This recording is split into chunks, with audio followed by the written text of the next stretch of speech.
everyone. I'm walking my dogs. It's a beautiful sunny day out today. I just thought Hi Valerie, good to see you. I know Regina's on, but I came out of Regina's to talk to you guys. I wanted to know if everybody's ready for the time of trouble. Hi, good to see you. A lot of people come on here and they don't know what the time of trouble really is. And they don't know what to do to get prepared for it. The thing of it is, we got to be obedient to Jesus at all costs. And that's the thing. We got to keep the Sabbath. We got to be obedient. Stay true at all costs. Because if we're in a hi, Erlene, good to see you. I know I may not be able to see your comments too well with my sunglasses, but with the sun out, I better wear my sunglasses. Anyway, it's a beautiful day out here.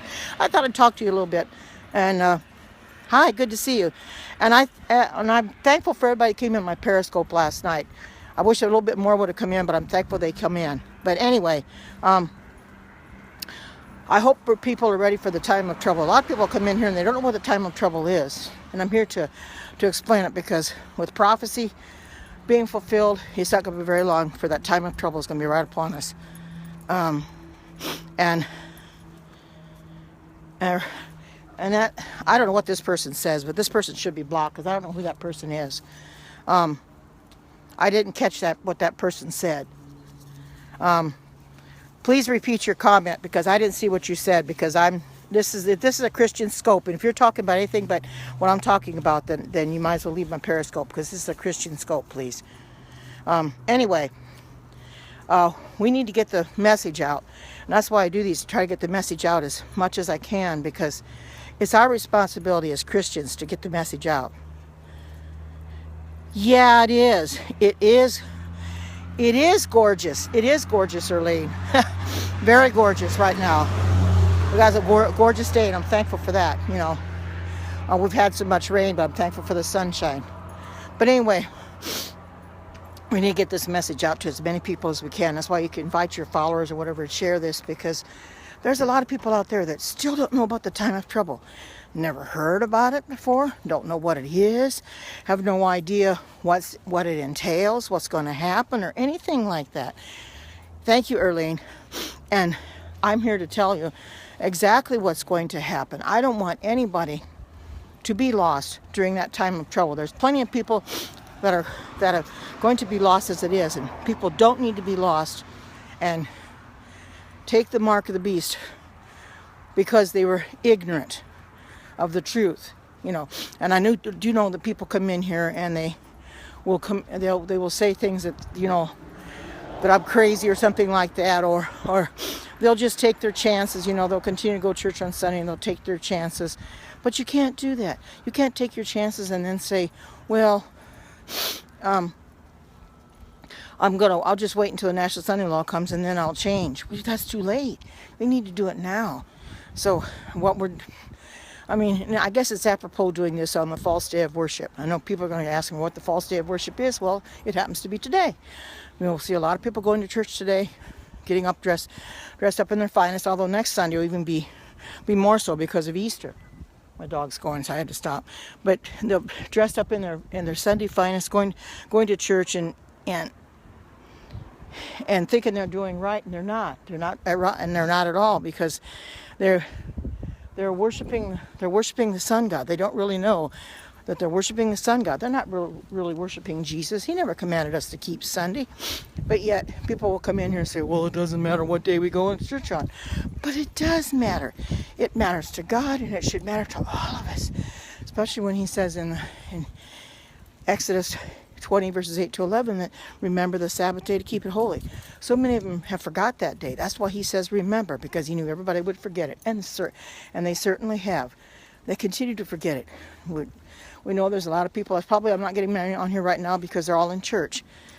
They're sitting in church on this Sunday morning, singing songs, listening to their pastors lie to them, give them a watered down gospel, not get into the Bible.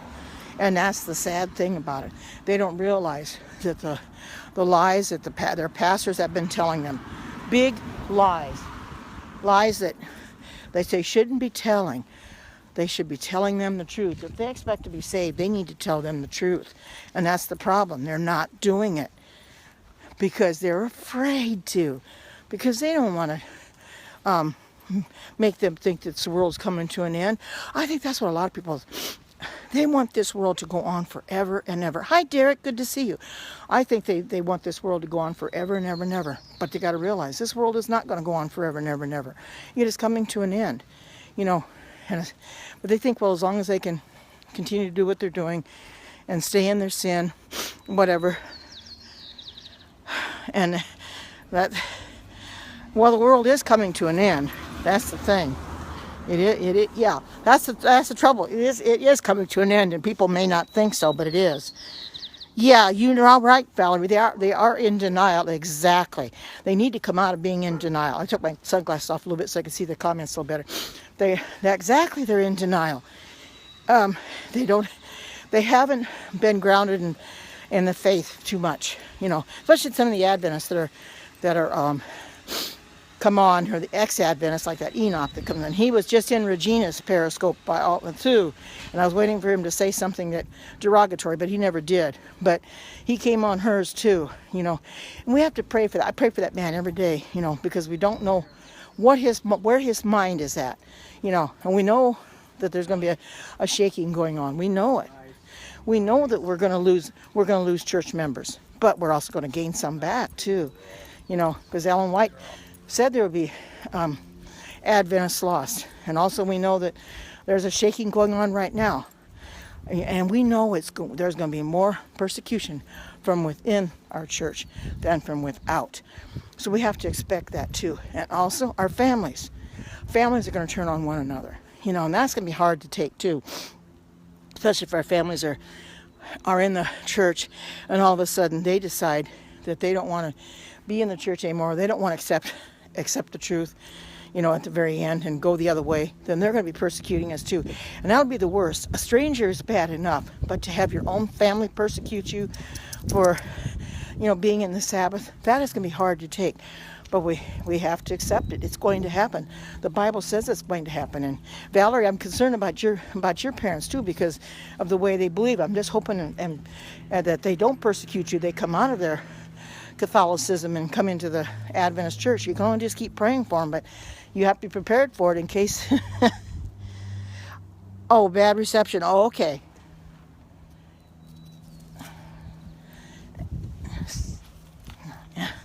The thing of it is, we got to pray for all our families because the ones that are in the faith as well as without. Because the ones in the faith, we want them to stay in the faith, and the ones that are not in the faith, we want them to come to the knowledge of the truth before that time comes. Whether they will or not, we don't know. But we just got to keep praying for them. You got to pray without ceasing. Because if we don't know what's really going to happen. I had to stop again. We really don't know because, the Lord can do wondrous, marvelous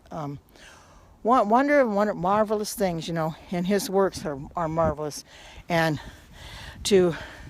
I gotta get rid of this, and to them to come to the knowledge of the truth that they never have before, that would be wonderful. I'm hoping and praying that a lot of people that are not in the Seventh Day Adventist Church will come to the knowledge of the truth, and those that are in the Adventist Church won't leave it without. But I know that some of them are going to. Sorry about this. I had to pick this up. But anyway, but we have to pray for our family members that they stay firmly grounded, and we ourselves stay firmly grounded. That's the thing. We need to stay firmly grounded as much as anybody else. You can be in the church 20, 30, 40 years and really not be as firmly grounded as you think. And that's my concern too. Am I as firmly grounded as I should be? I've been in the church over 40 years, and that scares me too. But I've also told the Lord, I says, I don't want to go through it if I end up going to take the mark of the beast. I don't want that. So I'm just praying that, I am firmly grounded enough. I talk about this all the time, so I'm thinking I will be. But when that time comes, it's going to be something scary for all of us, and we're going to get scared enough that we might just turn around and recant. I hope we don't. That's what scares me too. Am I going to recant and go the other way? I hope not.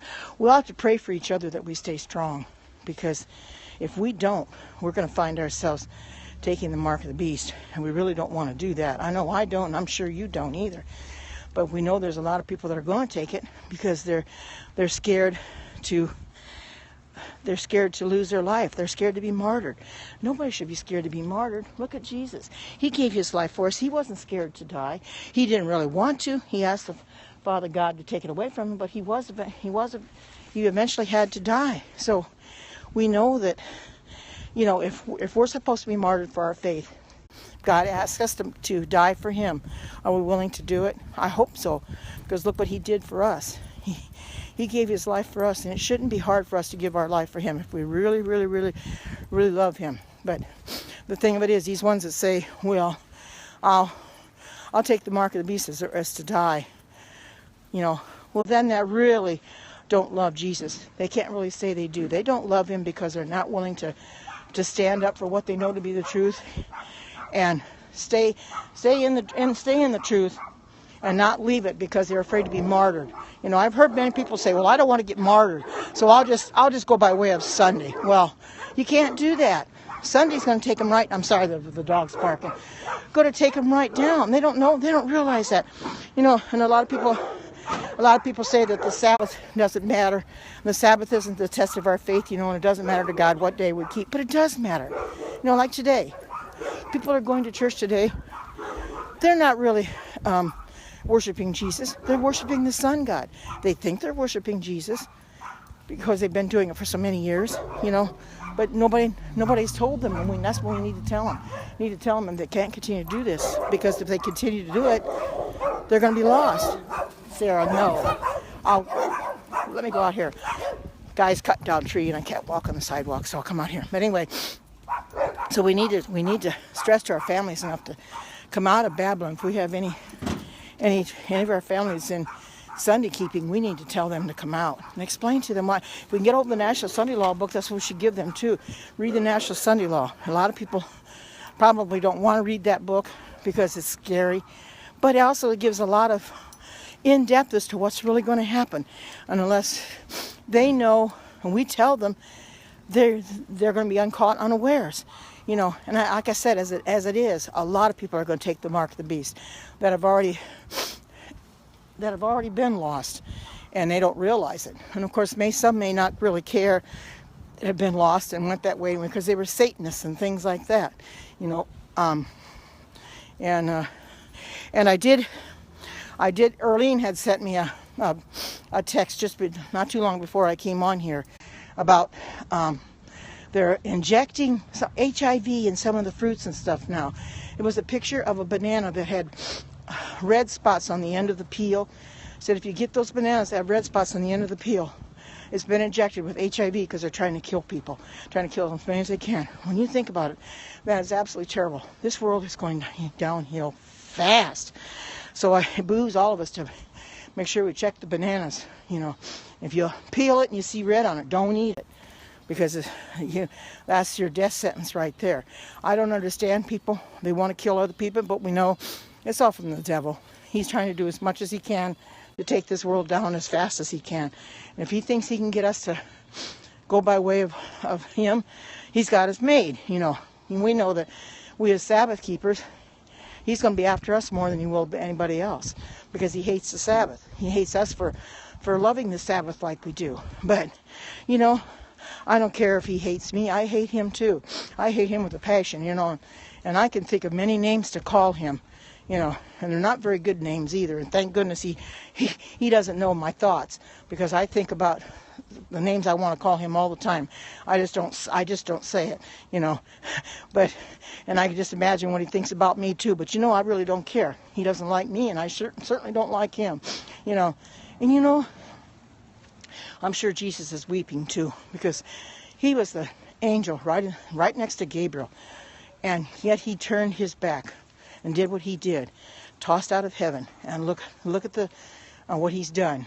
He's caused himself to be losing his life eternally, But once we get rid of him, we get rid of all the sin that's in this world, We haven't got a long time to go, but you know, that 1,000 years is going to seem like an eternity when, you know, we're up in heaven and we're going over the books, and he's still on this earth. But at least he can't tempt anybody. That's the thing. That's one good thing about it. During that 1,000 years, there's nobody he can tempt. It's almost like sin will be it's not eradicated, but yet he isn't going to be tempting anybody, you know. And people are up in heaven. You know, we're not going to sin anymore. And the ones that are in their graves, they certainly can't sin. So actually, in essence, when you get right down to it, during that 1,000 years, there's not really going to be anything as far as people sinning, because they'll either be in their graves dead, the wicked, or the wicked will be and the other wicked will be slain on the ground, slain, or, you know, or like I said, or the righteous will be in heaven, and Satan will be the only one here on this earth. You know, he's going to have a lot of time to reflect on what he's done, and I don't think it's going to do much for him. We know people ask me, well, can't he be forgiven, or can he change his mind? No, it would be nice if he could, but we know that he lost that a long time ago, for the simple fact he had his opportunity, but he chose to do what he did, and so therefore he won't make it. Thank goodness that he's going to be destroyed. I wish he'd be destroyed sooner, but there's nothing we can do about that right now. You know, we just have to make sure that we're on the right side and not on the wrong side, and let those know that are doing wrong, to not judge them harshly, but to explain to them what's going to happen if they don't come out of their Sunday keeping churches. You know, and I know people say I'm judging them too, that when I come on there, but I'm not really judging them. I'm telling them exactly what God would tell them. You know, I read the passages from the Bible on it, but yet they still think that I'm passing judgment. I'm not passing judgment. I'm doing exactly what God would do. You know, he's going to reprove them, and that's what I'm doing. Trying to get them to change their mind about what they're doing, and come out of it and accept what God has for them, instead of staying in their sin and continuing day after day, week after week, year after year, month after month, or whatever it might be, staying in that same place that they're at. They're not willing to change a lot, is what's so sad. It is hard to change, and I'll admit it. I mean, when I was a Lutheran, it was hard for me to change too. I mean, I didn't like the idea of having to change. Welcome to Periscope for the very first time, but I'm glad I did make the change. I mean, I'm realizing now it was a change for the better. If I hadn't have heard those messages when I did, I probably would have come to the knowledge of the truth eventually, but I don't know how long it would have taken. But, you know, going to the evangelistic meetings was the best thing that ever happened to my husband at the time and I, you know, because that's the first ones he'd ever been to. But I'm just hoping and praying that other people will come to the knowledge of the truth too, whether it's evangelistic meetings or you know, get into the Bible. Maybe they'll come to the knowledge of the truth like the one from Bible Flockbox did. The one on YouTube. When he was in prison, he started reading the Bible for himself, because he was a Roman Catholic. He started studying the Bible for himself and started realizing that he was in the wrong, going to church on the wrong day. So he started visiting Adventist churches, I guess is what he said, you know, and he finally became a Seventh Day Adventist. I think he might have eventually, from what I think, he's had Bible studies with others too. You know, he studied for himself, but he also was given Bible studies as well in prison. But, you know, it's amazing, you know, he realized that he was in the wrong church. I did too when I was in Lutheran, but I didn't know where else to go. You know, I knew I wasn't in the right church, but I had no way of knowing that there was a church that goes to church on Saturday. I had no way of knowing that, or I would have done it back then.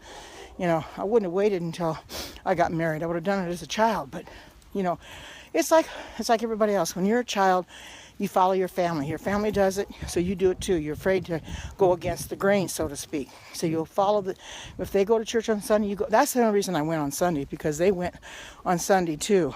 And I felt obligated to go. Maybe I didn't really like the idea, but I felt obligated to go, so that's why I went. You know, that was the wrong mindset. I realize that now. So we all need to change mindsets, if that's what some of these Sunday keepers think, that just because your family goes on Sunday that it's right. Like I said last night, the majority, they think they're right. But in this case, when it comes to Sunday keeping, the majority is not right. Majority is wrong. It's the minority that counts, not the majority. And that's the thing. The Sunday keepers think that they're doing right because everybody else is doing it. But like I said, if somebody jumps off the Brooklyn Bridge, like the Pope jumps off the Brooklyn Bridge, are they going to go after him too and follow him? I hope not. Hope they don't go out and jump off the Brooklyn Bridge too. But oh, it looks like I lost people. But anyway, we gotta get the truth out, no matter how we can. Tell others the truth before it's too late, because if we don't, we can have our salvation lost too. It's our job to get the truth out to the people in whichever capacity we can. And I feel that doing this here on Periscope is an easy way for me to get the truth out, and I intend to keep on doing it. I may do a Periscope when I get home, which I'll get a lot more people then probably. But for right now, I just want to do something while I'm walking to try to talk to you a little bit. But I think now that people are almost gone, I think I'll call it quits for now, and I'll do another one later. But I thank you for coming on and supporting me, and take care, and bye-bye.